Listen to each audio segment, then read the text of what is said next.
Indian Prime Minister Narendra Modi today held discussions with the Sri Lankan President Ranil Wickremesinghe on wide-ranging issues like energy, maritime and fintech. Wickremesinghe is on a two-day visit to India at the invitation of the Prime Minister. This is his first visit since becoming the President of Sri Lanka. India and Sri Lanka are about 50 kilometers apart at one point. Leaders of both countries have decided to undertake ambitious projects in the region like connecting their power grids through undersea cables. Apart from studying the feasibility of building an oil pipeline and a land bridge between the two countries. According to officials, this is expected to cost around $4 billion in total. New Delhi will also help Lanka develop a port and an economic hub at the Trincomalee, a city on Sri Lanka's northeastern coast. Also, both countries have decided to resume ferry services to boost regional trade and tourism and promote stronger people-to-people ties. Among the several agreements that were signed was the acceptance of the Unified Payments Interface in Sri Lanka to boost fintech connectivity. Sri Lanka is the latest country to join the UPI network after France. Currently, the National Payments Corporation of India is in talks with other countries in Europe and West Asia to extend the UPI service as well. Now, hailing Prime Minister Narendra Modi, Wickremesinghe said India's growth would be beneficial to the neighbourhood and the Indian Ocean region. India, remember, remains a key creditor to the island nation with $1.9 billion in outstanding debt. I thank the Prime Minister Modi and the Government of India for the hospitality extended to me and to my delegation.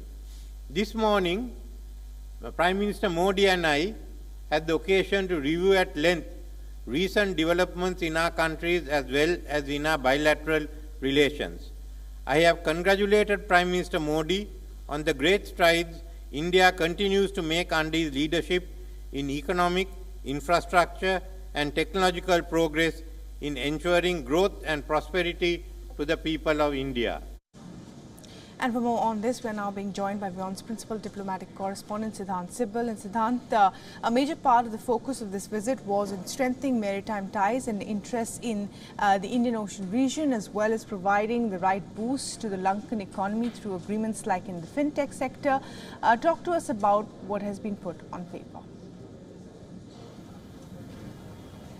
Well, in terms of the maritime sphere and also Indian Ocean region, we know that both countries have been having regular conversation, and today also this was something where we saw convergences. In terms of maritime security, two aspects. First, civilian aspect, the focus being on connectivity, especially the ferry services connecting India's Tamil Nadu state, that's the southern state of India, with Sri Lanka. In terms of security aspect, we know that India is worried about Chinese influence in Sri Lanka, and the visit of the Chinese spy ship last year was something that obviously angered India. And today there were convergences.